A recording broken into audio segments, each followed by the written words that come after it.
Blood soaked into the frozen ground as Ronan dragged himself through the trees, one hand pressed hard against his side, the other clawing at roots and stones just to keep moving. Somewhere behind him, the sound of retreating enemy horses faded into the dark, but he could not stop.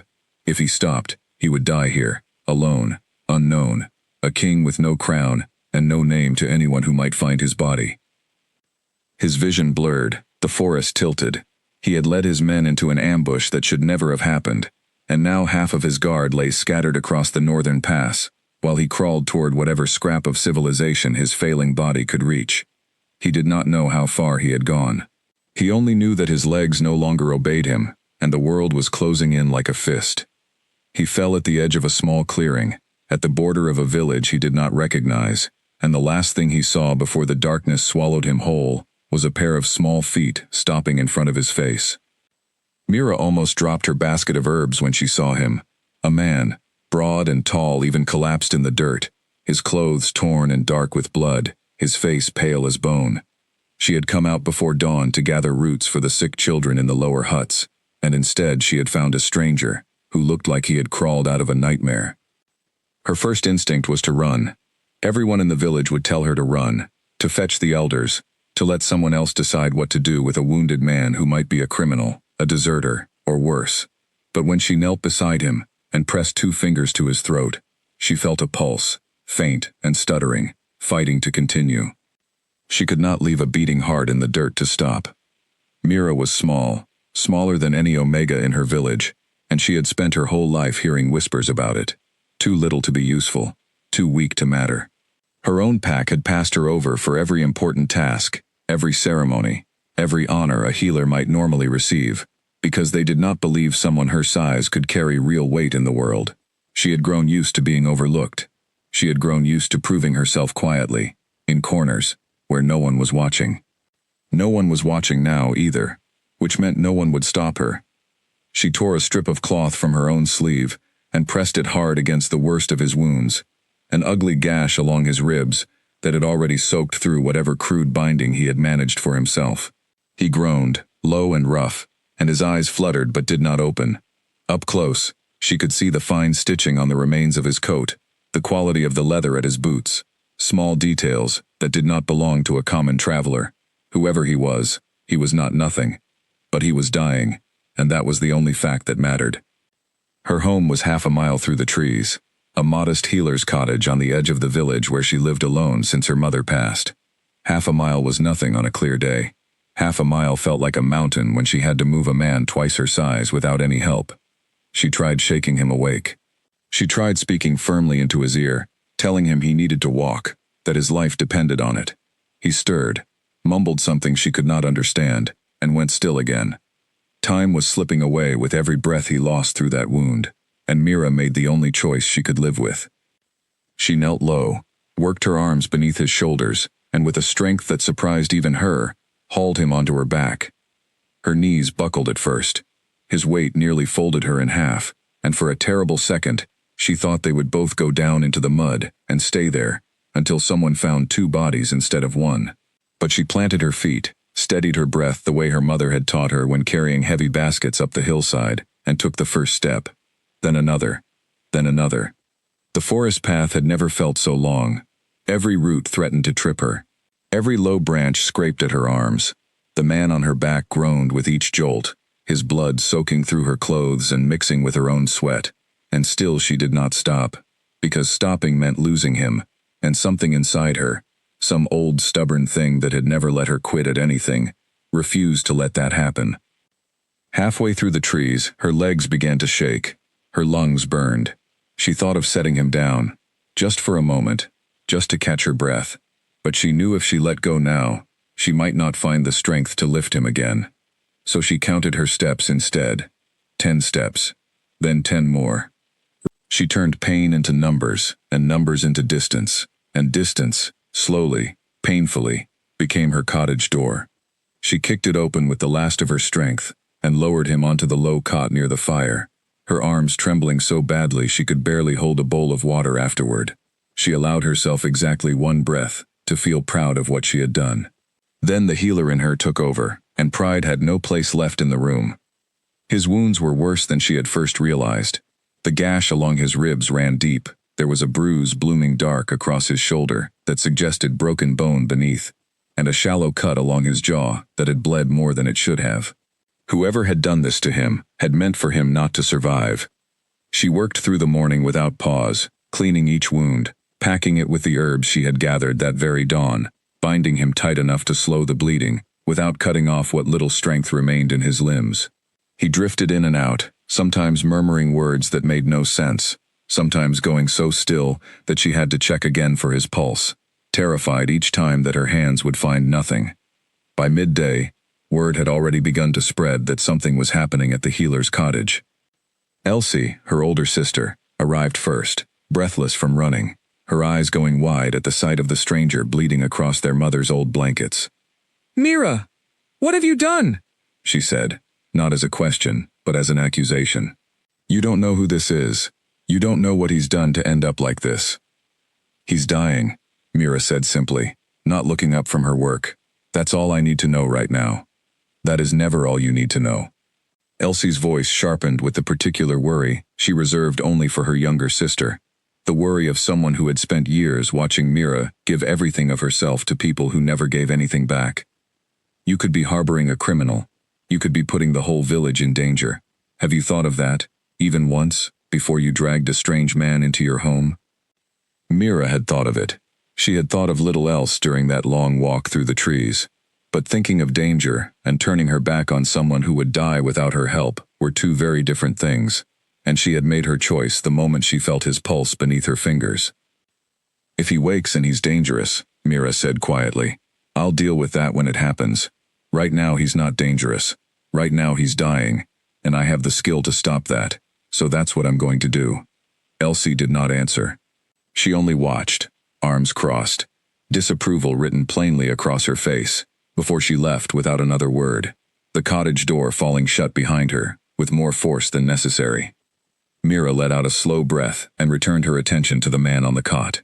Up close, in the better light of day, she could see just how striking he was, even beaten and pale.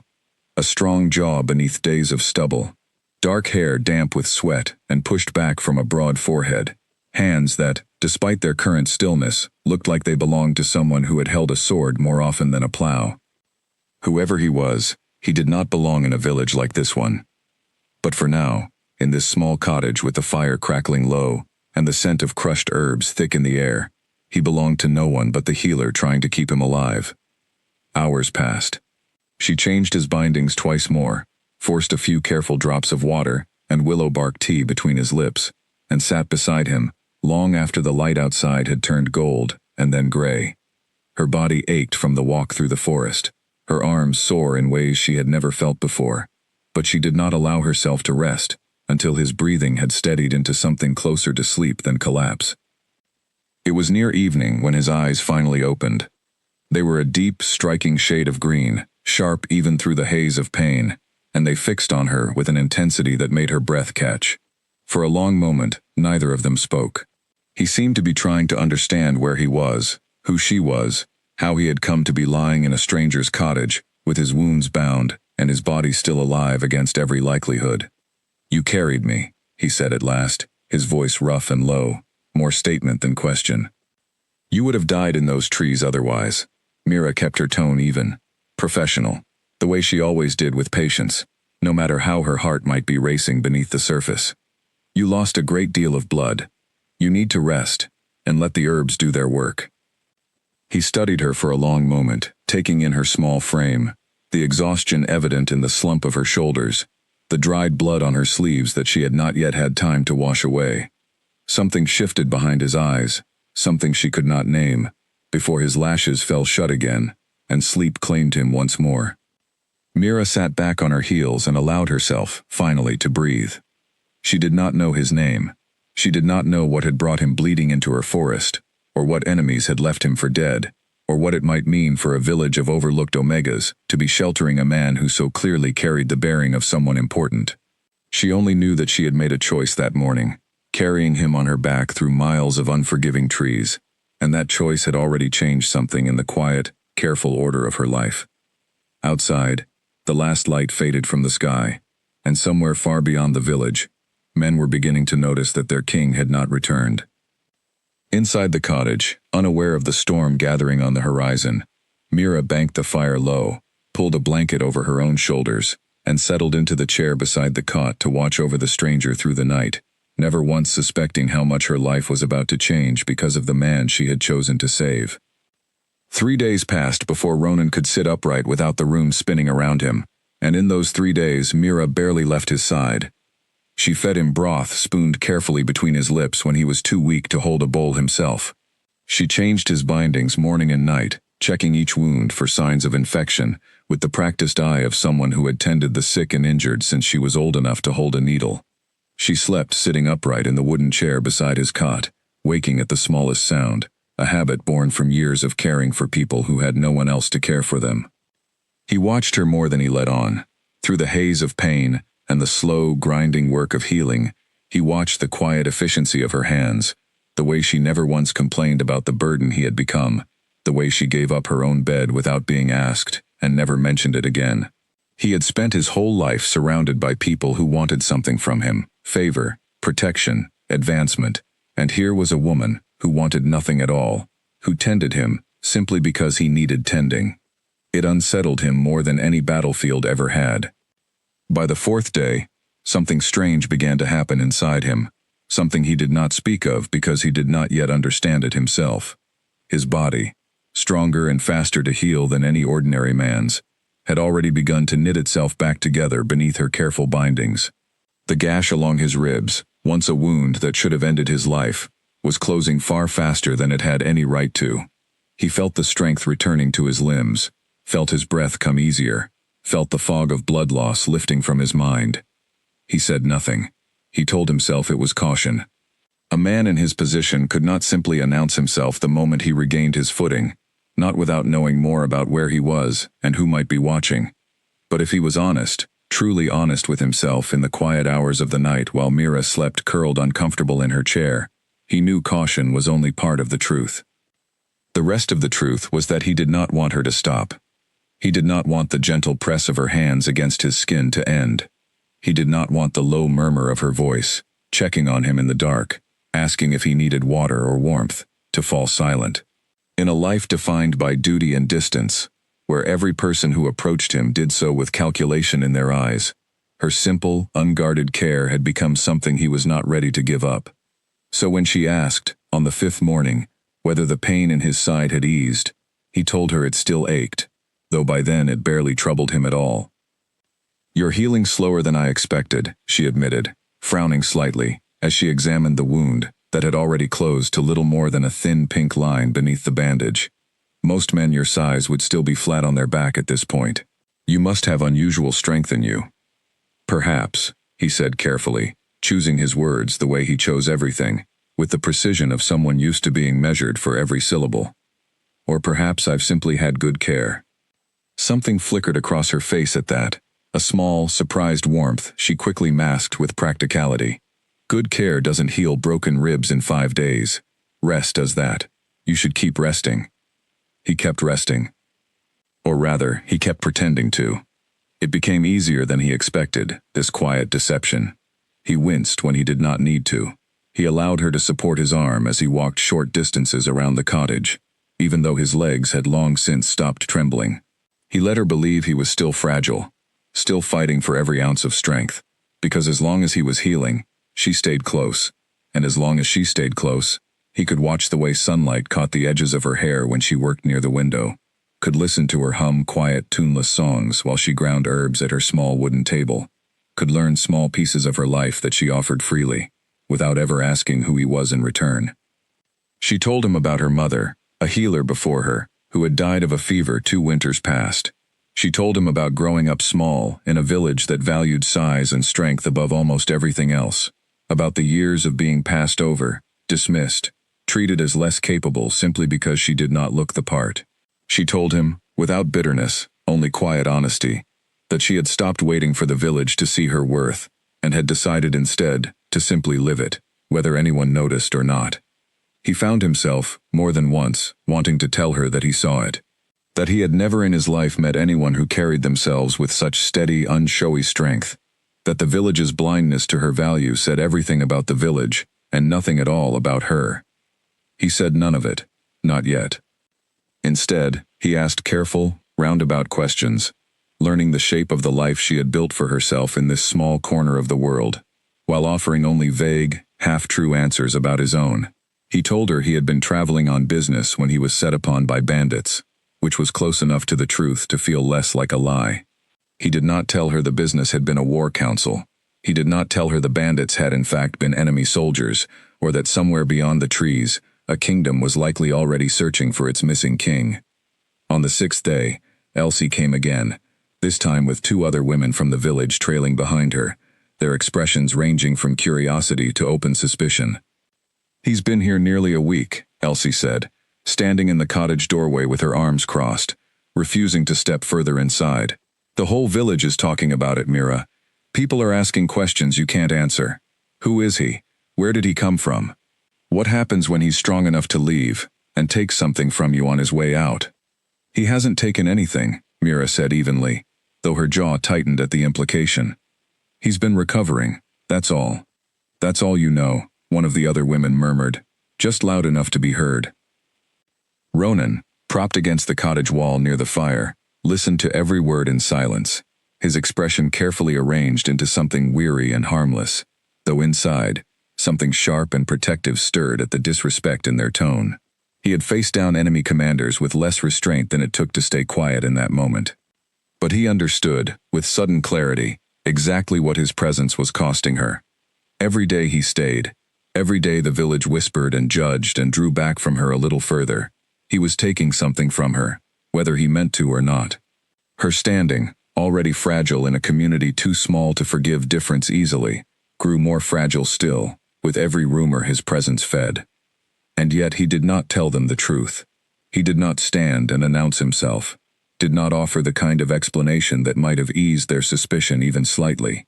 Some cowardly, selfish part of him, a part he was not proud of, still was not ready to let this end. After the women left, Mira sat heavily at her table, exhaustion and hurt written plainly across her face despite her attempt to hide it. "I'm sorry," Ronan said quietly, and for once, the words carried more truth than he let her know. "I'm sorry my presence has cost you standing among your own people." "It's not your fault," she said, though her voice lacked its usual certainty. "I made my choice, I'd make it again." He watched her for a long moment, something aching and unfamiliar tightening in his chest. "Why?" he asked. "Why choose a stranger, over the comfort of your own village's approval?" Mira looked up at him, and for the first time, something fierce flickered behind her tired eyes. "Because a life is a life," she said simply. "Because I couldn't have lived with myself if I'd walked past you and let you die just to keep the peace with people who've never once bothered to see me clearly anyway." The word settled over him like something heavy and undeserved. He was, in that moment, more grateful for her than he had words to express, and more ashamed of his own silence than he had felt in a very long time. Still, he said nothing of his healing. Still, he let the deception continue, telling himself it was only for a little while longer, only until he understood more clearly what he wanted from the strange, unexpected pull he felt toward this small, fierce woman who had carried him on her own back through miles of forest to save a life she owed nothing to.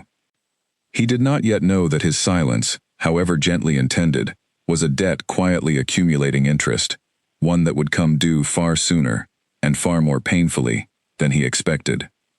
That night, long after she had fallen asleep in her chair, he lay awake staring at the low fire, turning the truth over in his mind, like a stone he could not quite bring himself to set down. He had faced armies without flinching.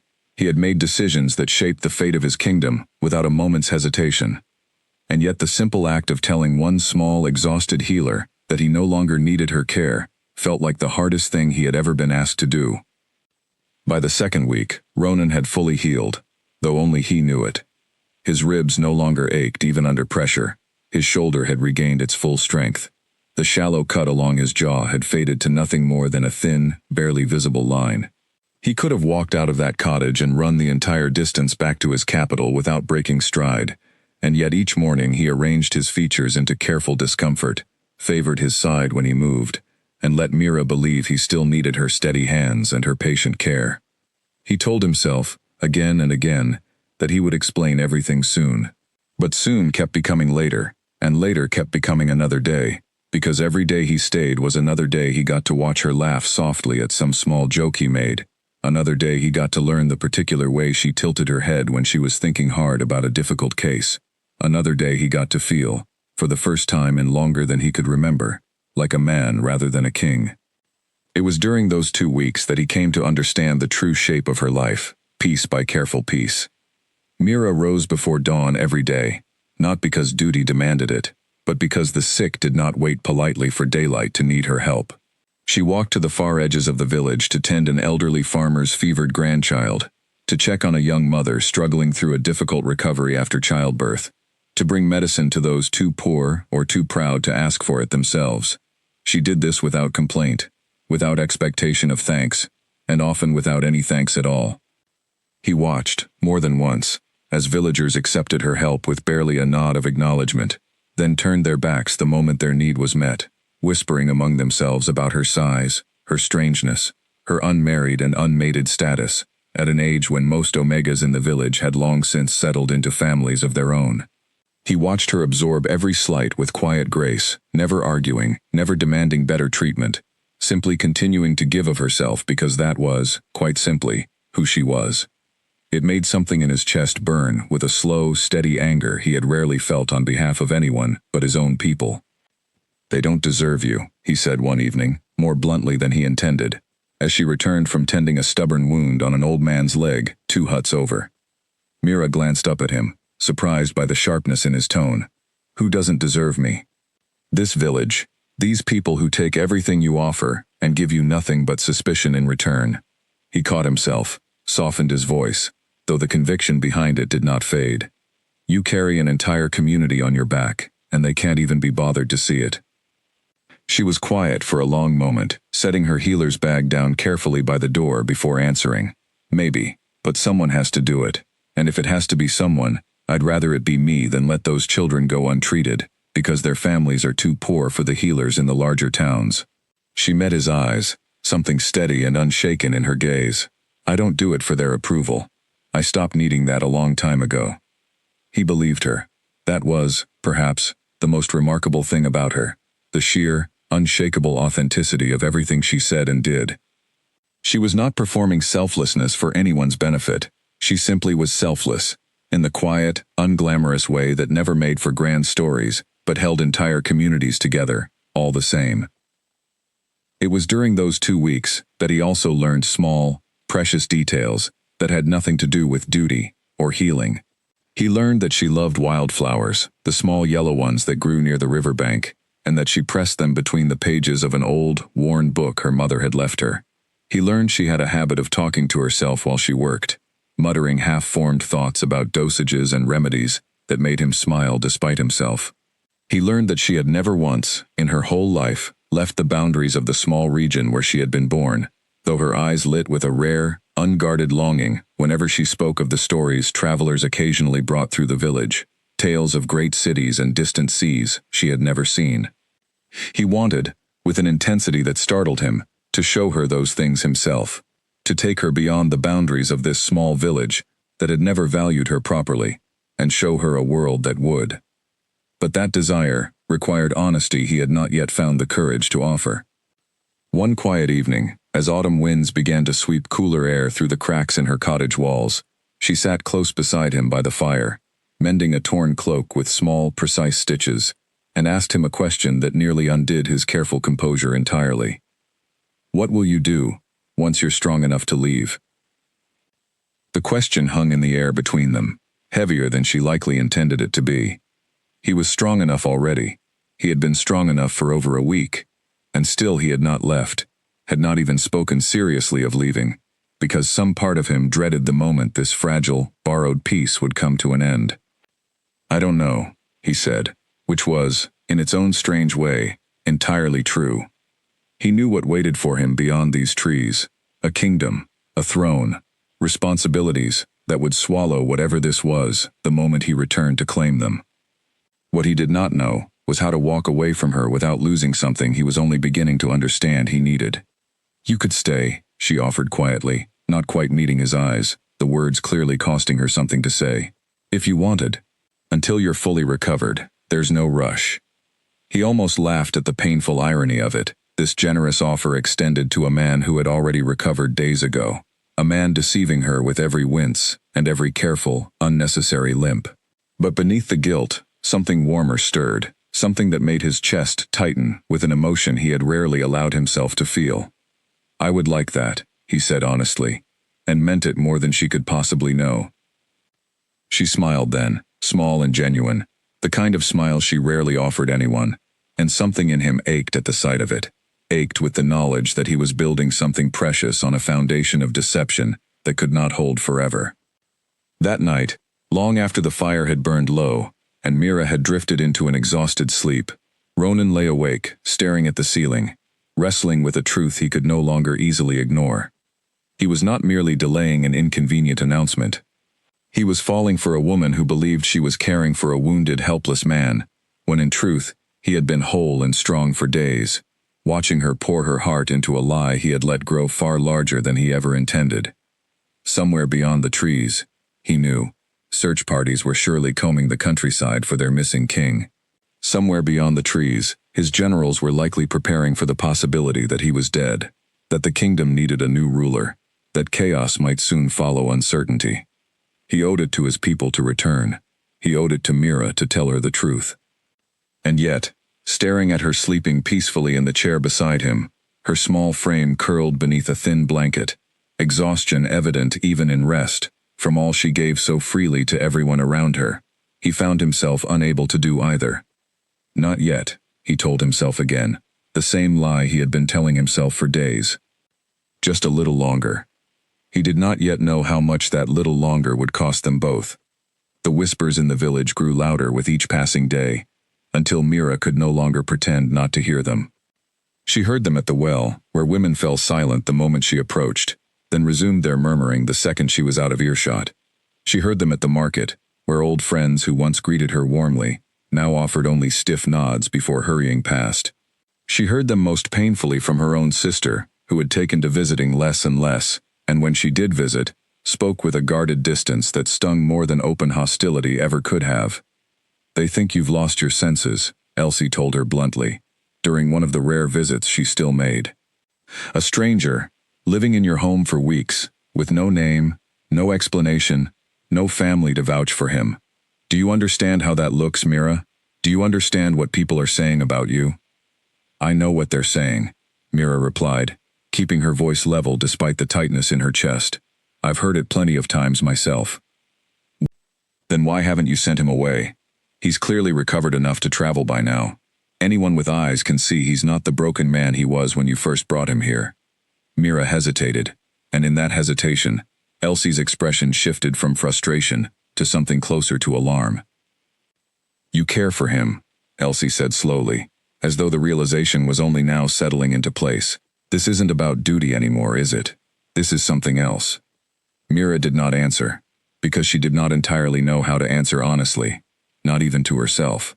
She had noticed, of course, the way her heart quickened whenever he smiled at her, the way she found herself lingering near him longer than any healer's duty required, the way the cottage felt warmer, fuller, more alive with him in it than it had felt in the 2 long years since her mother passed. She had told herself it was simple gratitude for the company, simple pride in seeing a patient recover so well under her care. But gratitude did not explain the ache in her chest at the thought of him eventually leaving. Pride did not explain the way she found herself imagining a future that included him in it. Even if I did, Mira said finally, choosing her words with care, it wouldn't change what's right. He needed help. I gave it. That doesn't deserve the kind of judgment this village keeps piling onto me. It's not just judgment anymore, Mira. Elsie's voice softened, worry replacing frustration. The elders are talking about calling a formal gathering, about questioning him directly, or worse, questioning you about harboring an unknown man without proper explanation. You need to be careful. Whoever he is, whatever he's hiding, it's starting to put you in real danger. The warning settled uneasily in Mira's stomach, because some quiet, instinctive part of her had already begun to suspect that Elsie's fears were not entirely unfounded. There were small things she had noticed and quietly set aside, unwilling to examine too closely. The speed of his healing, far beyond anything she had ever witnessed in her years of practice. The occasional slip in his careful, guarded manner of speaking. Moments where authority crept into his voice before he caught himself and softened it again. The fine, expensive stitching still visible on the remains of his ruined clothes. Clothes that belonged to no common traveler she had ever treated. She had chosen not to ask too many questions, telling herself it was respect for his privacy, his right to share what he wished when he was ready. But standing now in the growing suspicion of her own village, she began to wonder if her restraint had been wisdom or simply willful blindness, born from a reluctance to learn something that might change how she felt about him. That evening, she found him sitting near the window, watching the sunset paint the sky in deep shades of orange and red, and something in his posture, so still, so composed despite the growing storm building around them both, made her decide it was finally time to ask directly. "The village wants answers," she said quietly, settling into the chair across from him. "About who you are. About why you've been here so long. I've protected your privacy as much as I could, but I can't hold them off forever, and honestly, I don't think I should have to." He turned to face her fully, and for the first time since she had found him bleeding in the forest, something like real hesitation crossed his features, a crack in the calm composure he wore so consistently. "You deserve to know," he said slowly, and her heart quickened at the seriousness in his tone. "I should have told you sooner. I know that. I've had every opportunity, and I let each one pass, because I wasn't ready to see how it might change things between us." Her chest tightened with a mixture of anticipation and dread. "Tell me now." He opened his mouth, and for one suspended moment, she thought the truth might finally come. The full weight of whatever he had been carrying, whatever name and title and history he had kept hidden beneath a stranger's silence. But before he could speak, the sound of horses approaching cut through the quiet evening air, sharp and unmistakable, followed by voices raised in urgent command just beyond the tree line. Ronan went utterly still, his expression shifting in an instant, from vulnerable honesty to something guarded and alert, a change so complete it startled her. "Stay inside," he said, his voice suddenly carrying an authority she had never heard from him before, an authority that did not belong to any wounded stranger she had spent weeks nursing back to health. "Whatever happens, stay inside." Before she could ask what he meant, before she could demand the explanation he had been about to give, he was already moving toward the door, with a speed and purpose that revealed, without any words at all, exactly how thoroughly he had healed. Mira stood frozen in the middle of her own cottage, watching the man she had carried on her back through miles of forest move like someone entirely different, someone strong and certain, and clearly no stranger to command, and felt the first cold thread of understanding begin to unravel everything she thought she knew. The horses stopped at the edge of the clearing, and through the cracked wooden shutters, Mira watched a group of armed men dismount, their formation precise, disciplined, nothing like the loose bands of travelers or traders who occasionally passed through the region. Their armor bore an emblem she did not recognize, a golden hawk stitched across dark blue cloth, and the way they moved, alert and searching, spoke of purpose rather than chance passage. At the front of the group walked a tall man with graying hair and a weathered face, his eyes scanning the tree line with the focused intensity of someone who had been searching for a long time and refused to consider failure. When his gaze landed on Ronan standing in the cottage doorway, something in his expression broke open with visible relief.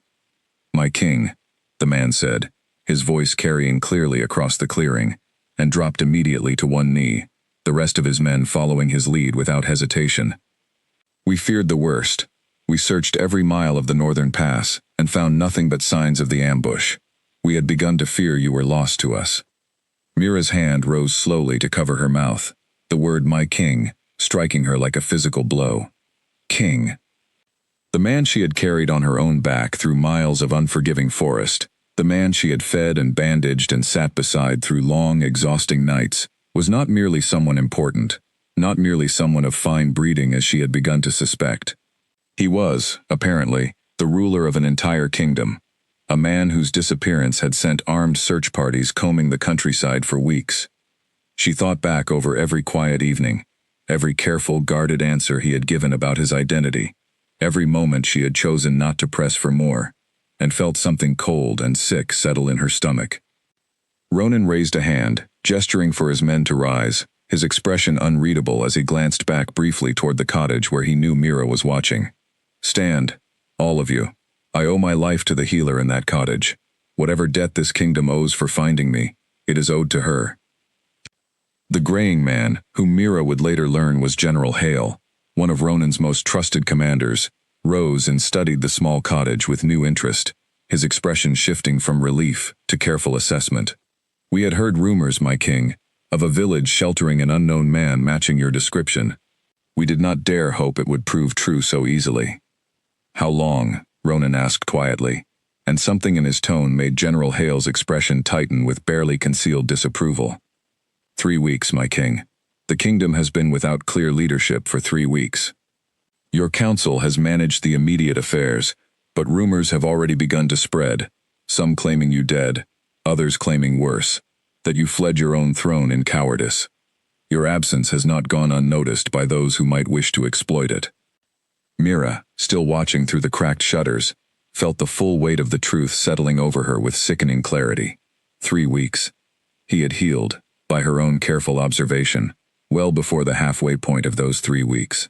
Every day since then, every gentle wince, every careful limp, every soft admission that his wounds still ached, had been a lie, carefully maintained, while a kingdom searched desperately for its missing ruler, and rumors threatened the stability of an entire nation.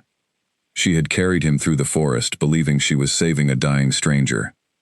She had nursed him for days, believing every moment mattered to his survival, and all the while, he had let her believe a fiction that cost her the respect of her own village, that put her at risk of formal questioning by her own elders, that consumed weeks of her life she would never get back, simply because he had not been ready to let go of whatever comfort he found in her care. The door opened, and Ronan stepped back inside, his expression carrying an apology he had not yet spoken aloud. Mira. You've been healed for weeks, she said, her voice quiet, but shaking with a fury she had rarely allowed herself to feel. Haven't you? He did not deny it. That, somehow, made it worse than any lie could have. Yes, he admitted, his voice low. I healed faster than I let you believe. I should have told you the moment I realized. I meant to tell you tonight, before your men arrived and made the choice for you. She stepped back from him, putting distance between them that felt necessary in a way she could not fully articulate. How long were you going to let me believe you needed me, before you decided the truth was finally convenient enough to share? It was never about convenience.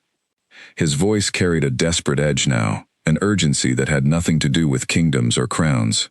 Mira, please, let me explain. You let this entire village turn against me. Her voice broke slightly, the exhaustion of weeks finally catching up with the fresh wound of his deception. You let my own sister look at me like I'd lost my mind. You let the elders threaten to call a formal gathering to question my judgment, while you sat in my home, healed and whole, letting me exhaust myself caring for a lie. Outside, General Hale and his men waited in respectful silence, though Mira could feel their eyes on her, curious and assessing, wondering what small village healer had managed to shelter their king for weeks without once suspecting his true identity, wondering, perhaps, what foolishness had allowed such deception to continue. The shame of that unspoken judgment burned nearly as hot as her anger. I need you to leave, she said finally, her voice quiet but firm, the words costing her more than she let show. Now, with your men. I think you've taken enough from this village, and from me, without staying to take anything more. Something in Ronan's expression cracked at that, a rare, unguarded pain crossing his features before he carefully smoothed it away. Years of practiced composure reasserting itself even now. Mira, I never meant to hurt you. What I felt during these weeks, what I still feel, was never a lie, even if the circumstances around it were. I don't know how to believe anything you tell me anymore, she said honestly, and watched the words land like a blow. I think it's best if you go. He looked at her for a long moment, and she saw, beneath the careful composure of a king, trained to hide his heart from the world, genuine anguish, at the distance now standing between them.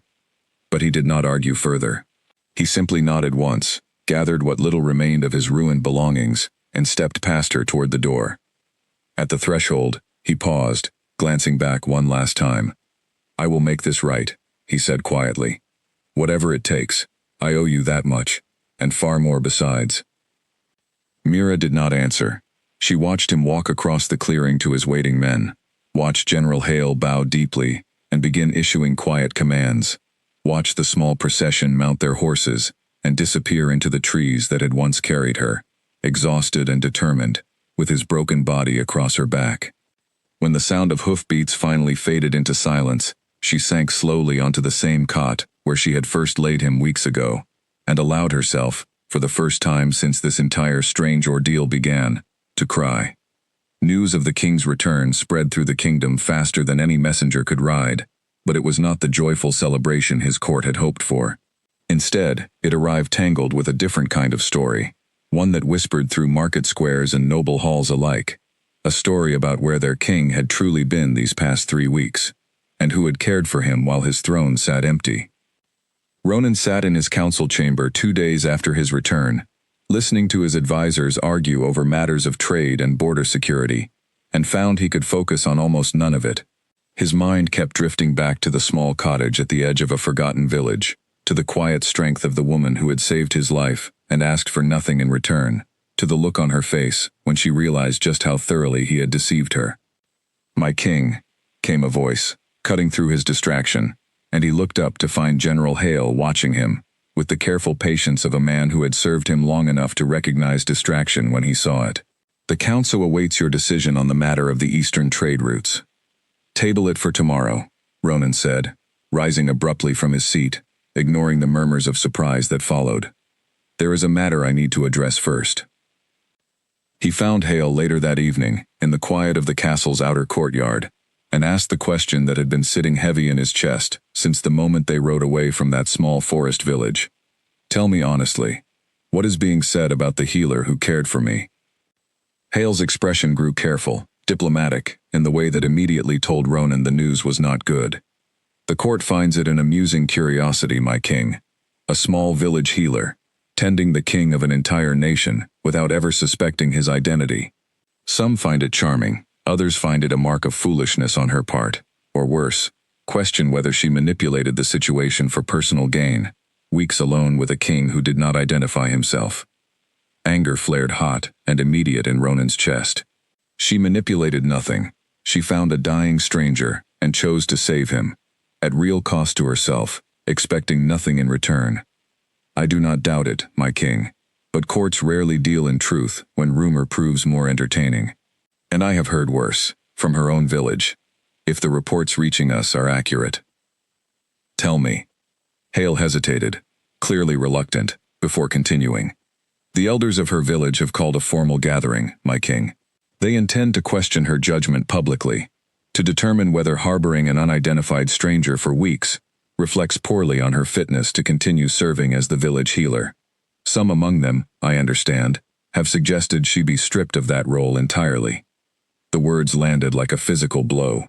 Mira, who had given every waking hour of her life to caring for a village that barely acknowledged her worth, who had carried him through miles of forest and nursed him back to strength with nothing but her own exhausted determination, now faced losing the very purpose that had defined her entire life, and all because of the deception he had chosen to maintain for his own selfish reasons.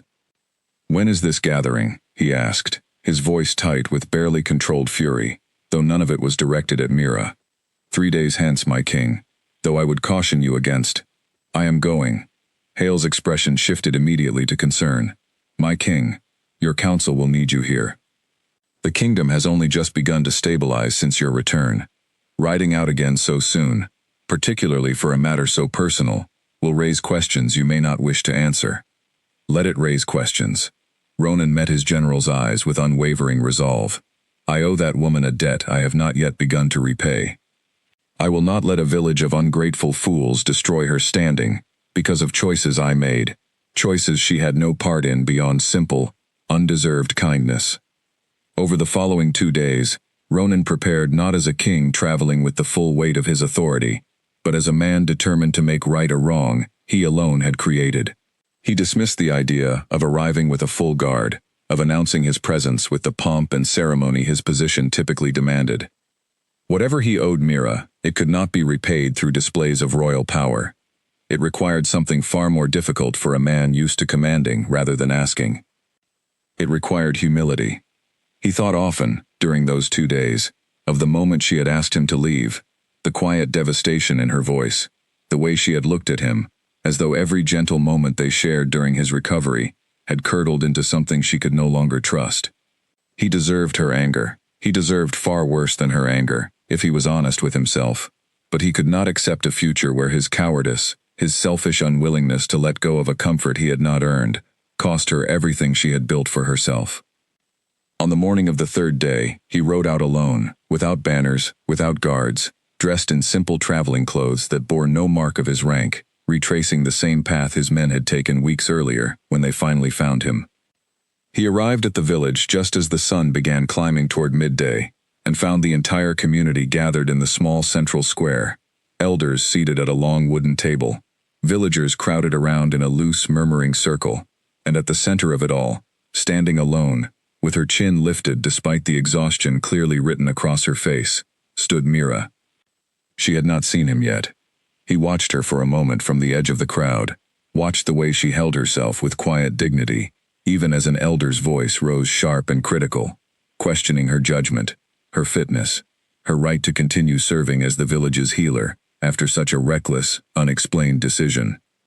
"I did what any healer with a conscience would do," Mira said, her voice steady despite everything. "I found a dying man, and I saved his life. I make no apology for that, regardless of who he turned out to be." "You put this entire village at risk," the elder countered. "Sheltering an unknown man, one who turned out to be a king, with enemies capable of the violence that nearly killed him. Had those enemies followed him here, what then, Mira? Have you considered the danger you invited upon all of us?" Before Mira could answer, before the gathered crowd could offer their own murmured agreement or disagreement, a voice cut clearly across the square, calm, authoritative, and entirely unmistakable to anyone who had seen him even once before. "If there is blame to be assigned here," Ronan said, stepping fully into view as the crowd parted in startled recognition, "it belongs entirely to me, and none of it to her." The square fell into stunned silence. For a long moment, no one in the square moved.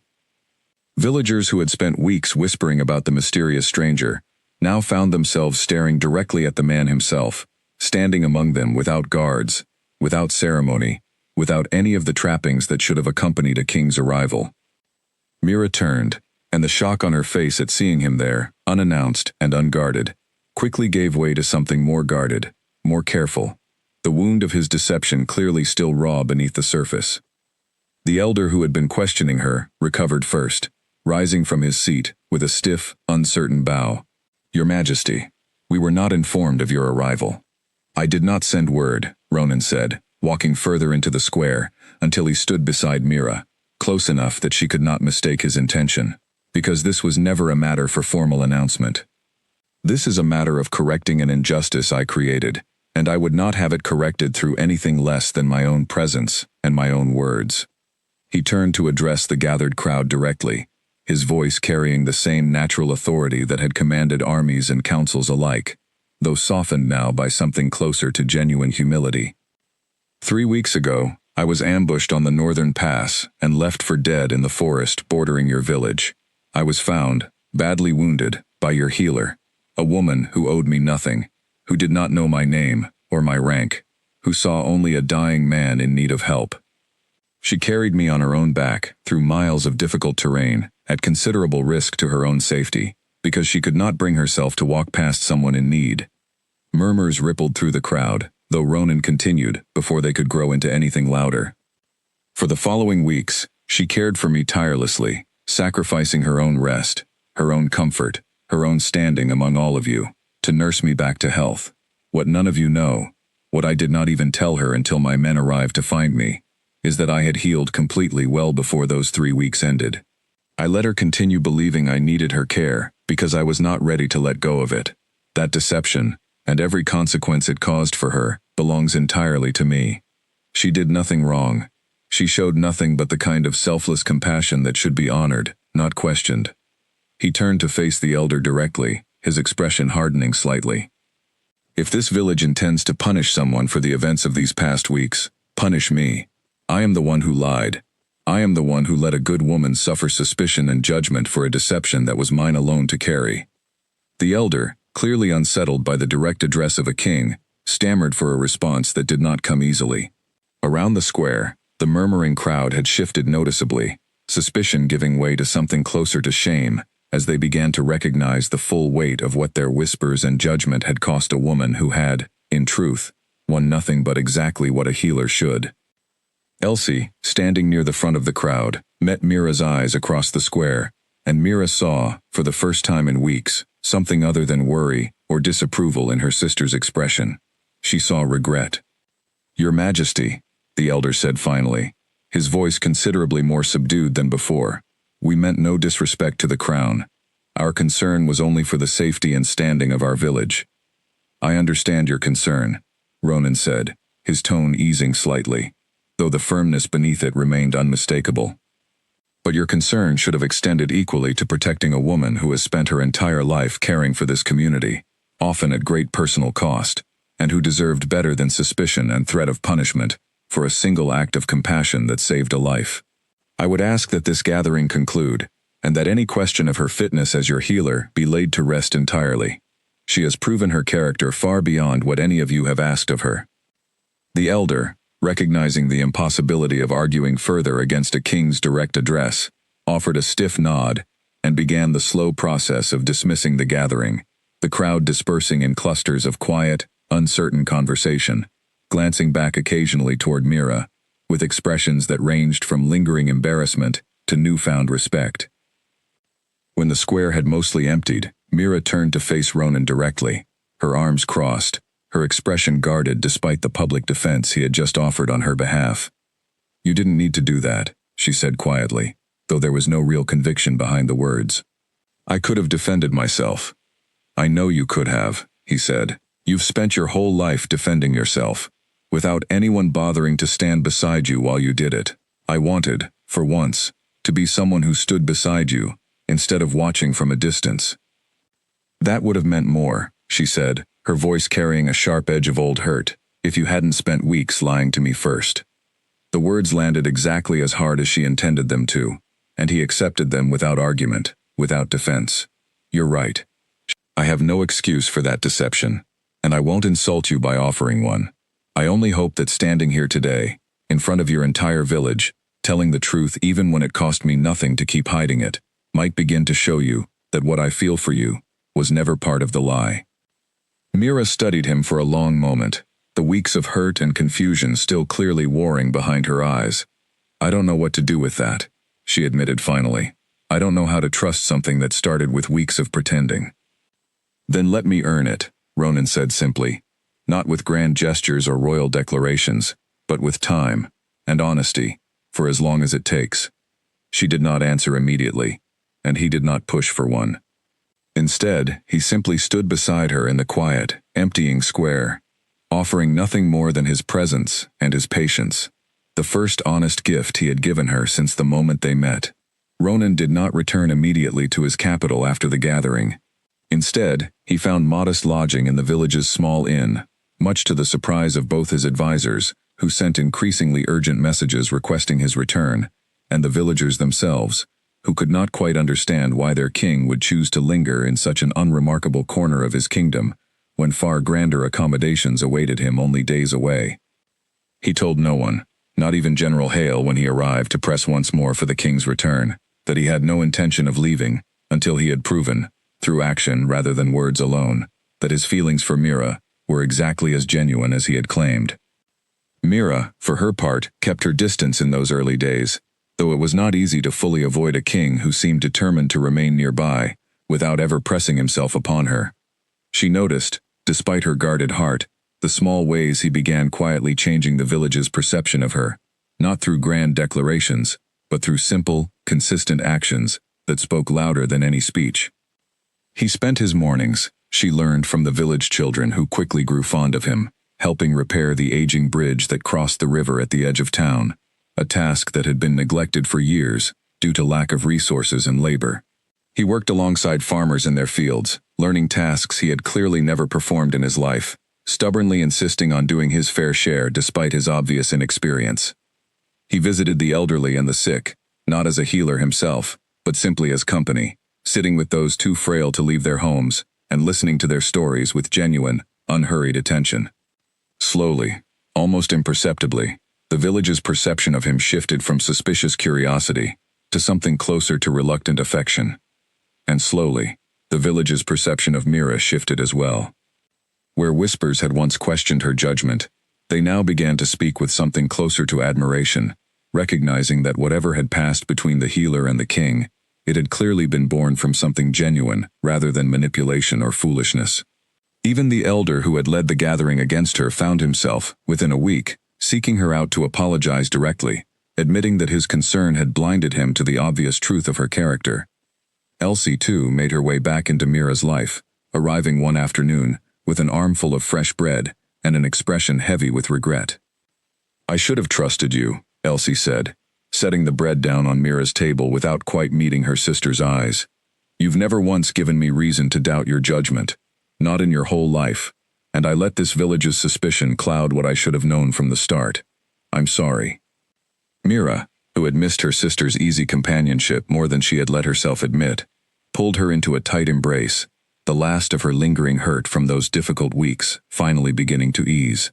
"You were scared for me. I understand that. It's over now." "Is it?" Elsie asked, pulling back slightly to study her sister's face.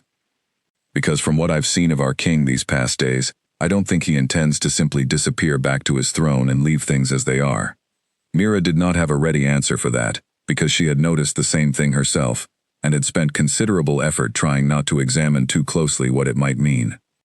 It was nearly 2 weeks after the gathering, when Ronan finally approached her directly again, finding her at the riverbank, where she had gone to gather the small yellow wildflowers she loved, the same flowers he remembered her mentioning during those quiet, complicated weeks of his recovery.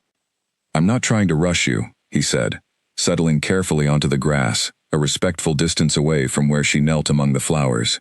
"I know trust isn't something that returns, simply because I've spent 2 weeks fixing bridges and listening to old farmers complain about their knees."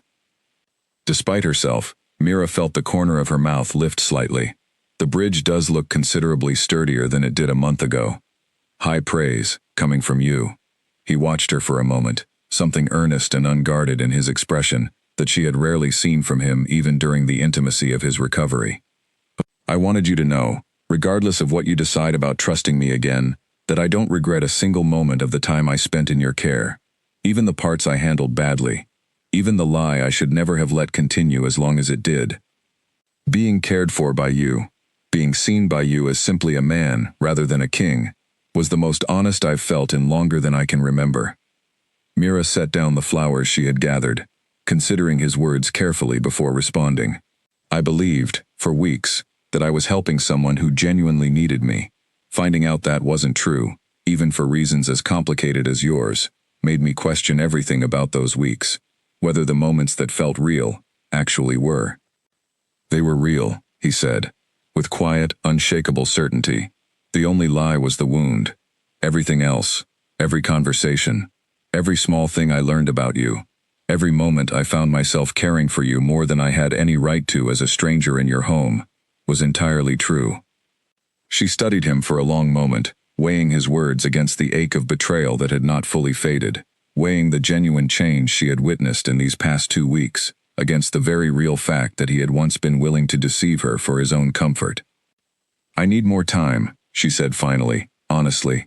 "Not because I doubt what you're saying now, but because trust, once broken, doesn't rebuild itself in 2 weeks of bridge repairs, no matter how sincere the effort." "Then I'll give you all the time you need," Ronan said simply, and meant it with the full weight of a man who had already decided, with quiet certainty, exactly what he wanted his future to hold. Winter arrived slowly over the following months, and with it came a quiet, steady rhythm that neither Mira nor Ronan had expected when this strange chapter of their lives first began. He did not stay permanently in the village, though he visited far more often than any king's schedule should reasonably have allowed, riding out from his capital every few weeks with little fanfare, sometimes alone, sometimes with only a single guard who had long since learned to keep a respectful distance during these visits. His council grumbled about the frequency of his absences, though even they could not deny that the kingdom had grown more stable, more prosperous, under a ruler who seemed to have found, in this small, unlikely village, something that steadied him in ways his throne never had. Mira, for her part, continued her work as the village healer, her standing among her people fully restored, and, if anything, strengthened by everything that had happened. Villagers who had once dismissed her for her small stature now spoke of her with open respect, recognizing at last the quiet, formidable strength that had always lived beneath her unassuming exterior. Even the elders who had once questioned her judgment now sought her counsel on matters far beyond simple healing, recognizing a wisdom in her that they had long overlooked. She did not rush her feelings toward Ronan, despite the growing warmth she felt whenever he arrived, dust still clinging to his traveling clothes, always seeking her out first, before any formal business with the village. She let trust rebuild itself slowly, deliberately, through months of consistent honesty rather than grand gestures. He told her everything now, without hesitation, about the pressures of his throne, the difficulties of his council, the small victories and frustrations of governing a kingdom still recovering from the instability his disappearance had caused. And she told him, in turn, about her own life, her own dreams, the quiet ache she still carried from years of being overlooked, the cautious hope she now allowed herself to feel about a future that might finally include someone who saw her fully, without reservation. It was during a visit in early spring, nearly a year after the day she first found him bleeding in the forest, that Ronan finally asked the question he had been carrying, carefully and patiently, for months. They sat together at the same riverbank where he had first tried to earn back her trust, the yellow wildflowers just beginning to bloom again along the water's edge, and he took her hands in his with a seriousness that immediately told her something significant was coming. "I've spent this past year trying to earn something I broke through my own selfishness," he said quietly. "I don't think I could ever fully repay what I owe you, for saving my life, for enduring the suspicion of your own village, for giving me weeks of care I did not deserve to keep receiving, under false pretenses. But I've come to understand something else. Over these months of watching you continue to give so freely to everyone around you, expecting so little in return." He paused, and she waited, her heart quickening despite the calm she tried to maintain. "I don't simply owe you a debt," he continued. "I love you. Not the version of myself I let you believe was helpless and wounded, but the truth of who I am, and the truth of who you are, without pretense between us anymore. I would like, if you'll allow it, to spend the rest of my life making certain you never again feel overlooked, undervalued, or unseen. Not by your village, not by my court, and certainly not by me." Mira felt tears gather unexpectedly at the sincerity in his voice, the year of careful, patient honesty that had led them to exactly this moment. "You're asking me to be your queen," she said softly, the reality of it settling slowly into place. "I'm asking you to be my equal," he corrected gently. "The throne is simply a place where I happen to sit. What I'm truly asking is whether you'll allow me to stand beside you, the way you stood beside me, when I had nothing to offer, but a dying stranger's need for help." She thought of the long walk through the forest, her legs shaking beneath his weight, her determination refusing to let him fall. She thought of the weeks of quiet care, the village's suspicion, the devastating discovery of his deception, and the slow, patient months of honesty that had followed. Every part of that difficult journey had led, somehow, to this quiet riverbank, to this earnest, humbled king, kneeling before her, with nothing but truth left between them. "Yes," she said simply, and watched relief and joy break across his face in equal measure. "I'll stand beside you." The following months brought changes neither of them could have fully anticipated. Their wedding, held not in the grandeur of the royal capital but in the small village square, where their story had truly begun, drew villagers and nobles alike, standing together, in a way that would have seemed impossible only a year before. Elsie stood proudly beside her sister, tears of joy replacing the worry that had once clouded her expression. Even General Hale, ever practical, admitted with quiet satisfaction that he had rarely seen his king so genuinely at peace. Mira did not abandon her healing work when she became queen, insisting instead on establishing proper training and resources for healers across the kingdom, ensuring that no community would ever again lack the kind of care she had once provided almost entirely alone.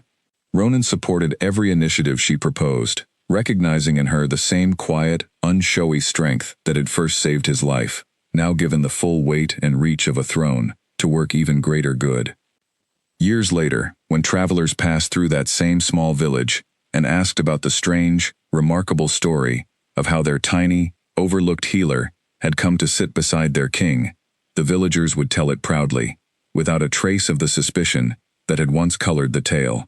They spoke of a small Omega who had carried a wounded stranger through miles of forest without knowing his name, who had given everything of herself without expectation of reward, and who had, in the end, found not just recognition, but a love built honestly, patiently, on a foundation strong enough to hold an entire kingdom. And somewhere in the royal gardens, where wildflowers bloomed each spring by careful design, a king and his queen would often be found sitting quietly together, hands clasped, no titles or secrets left standing between them, only the simple, hard-won truth of two people who had chosen, finally and completely, to be honest with each other for the rest of their lives.